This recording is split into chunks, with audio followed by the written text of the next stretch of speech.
Magandang araw mga kaibigan. May napanood akong vlog ng isang DDS vlogger, si Ako Kabibig.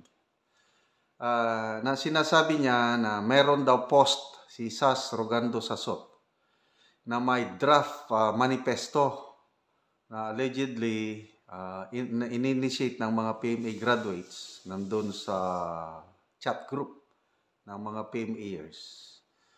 At ang manifesto na ito is gustong ikondena yung pananahimik ni BP Sara tungkol sa issue ng West Philippine Sea. But according to that video na napanood ko is wala pa daw pumipirma. Nilalangaw pa. Okay, so kung gusto niyong panoorin yung vlog ni Kabibig, Ako Kabibig, ilagay ko sa description box ng video ko ito para panoorin nyo na lang. So ako, gusto kong magbigay ng reaksyon. Okay? Kung si Sas Rogando Sasot ang source niyan, most likely accurate. Katulad lang siya ni Maharlika, marami silang sources. Nalalaman nila kagad kung ano yung mga nangyayari. So yan, draft manifesto pa lang, meron nang nagbulong kay Sas Rogando Sasot. Malala ko nung nag-manifesto ang mga PMAers na nawagan na i-release kaagad sa pagkakakulong si Ka Eric at Dr. Badoy.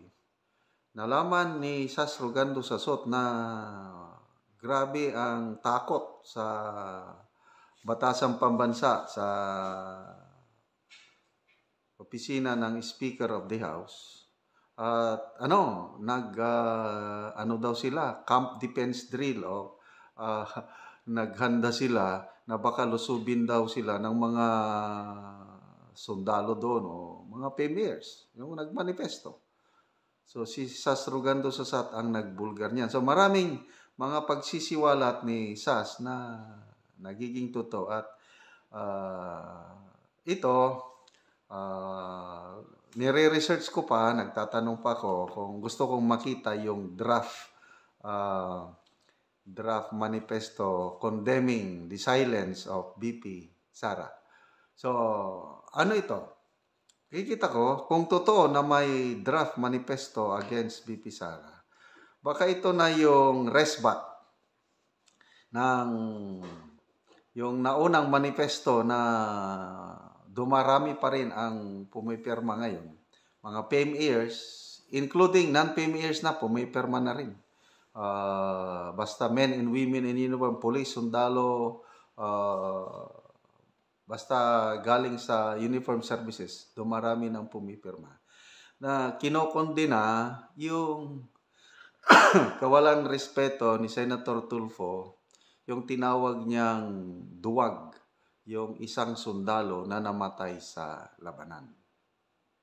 Yun, mainit na issue yun at may sagot naman si Senator Tulfo. Na-post na nila sa social media yung sagot na ang kabuuan sa sagot is paninira daw yun, fake news daw yun.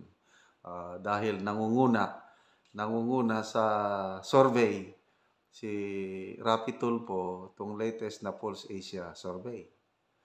So, kailang maraming naniwala doon sa manifesto ng mga PMAers dahil ang daming nanonood, ang daming nagko-comments sa topic na yan. So, kung totoo na mayroong counter manifesto ng PMAers laban kay BP Sara, ito na yung yung para sirain din si BP Sara. But ang balita nga is wala daw pumipirma. Nilalangaw. Okay. So, granting na totoo, nandyan na. Ang analysis ko, kung meron mang pipirma, kakaunti mabibilang mo lang. Hindi katulad sa perma ngayon ng yung manifesto condemning Senator Rapi Tulfo. Ang dami na eh. Yung latest count, sobra 400 na. Noong first day, 146 pa lang. Ngayon, padami ng padami. So,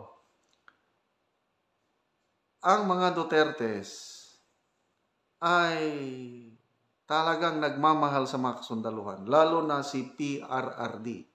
And even the BP herself. Kung may mamatay nga sundalo, like father, like daughter, binibisita yung lamay.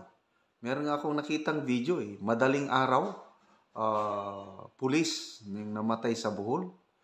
Binisita ni BP Sara, madaling araw Grabe. Tapos ano pa, yung sundalo na namatay sa malapit sa Marawi. Binisita ni BP Sara yung burol doon sa Lanao del Norte, sa Maranding. Binisita niya yung mga wounded na sundalo sa Iligan. Ganon siya. Kasi herself is a reserve colonel ng Philippine Army. So, kabaro si BP Inday Sara. Si Senator Raffy Tulfo. Kabaro ba? Hindi naman Kaya, nagkakamali sila kung isipin nila na uubra yung manifesto condemning si BP Sara sa pananahimik. At saka, mababang issue yun. Hindi naman siya ang chief foreign architect, foreign policy architect. Ang presidente na yan, nagsasalita na. Ang Secretary of National Defense, nagsasalita. Marami nang nagsasalita.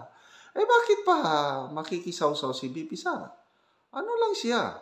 Tutok lang siya sa trabaho niya as Vice President.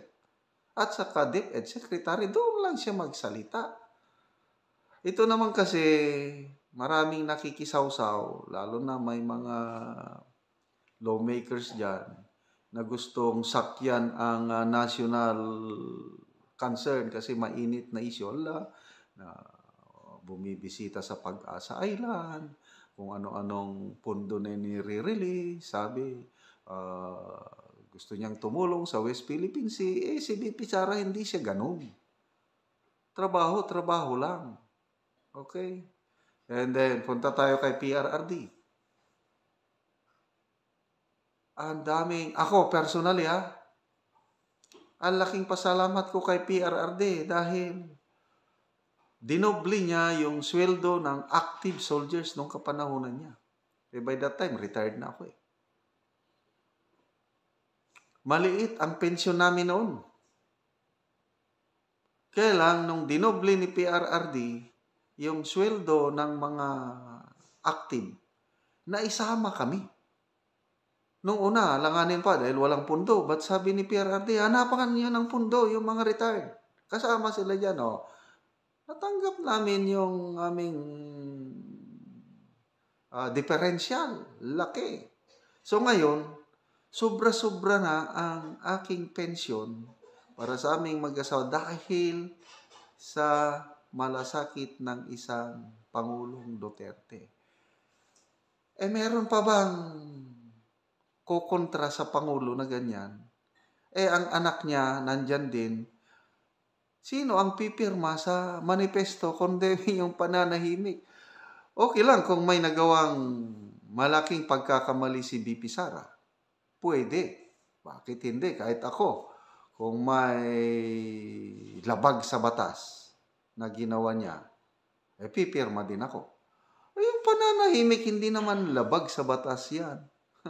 Mas maganda nga yung nananahimik siya. Kaya, I don't know kung sana totoo na merong manifesto at makikita natin kung meron, lalabas at lalabas yan At makikita, i-compare natin ang dalawang manifesto.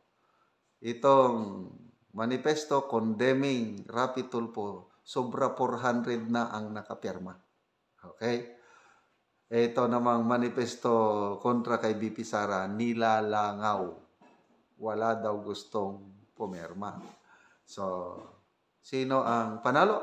Sino ang talunan? Okay, bahala na po ang taong bayan. Anyway, malayo pa ang 2028. Marami pang magbabago diyan. Kaya lang, kung ano ang karakter ng isang tao, lalabas at lalabas yan. Makikita mo ang tunay na may malasakit sa taong bayan at saka yung mga naghahabol lang ng views, naghahabol lang ng malaking pera para sa mga programa nila. So, you cannot put a good man or woman down. VP Sara will stand out among the rest at mamamayagpag pagdating ng panahon.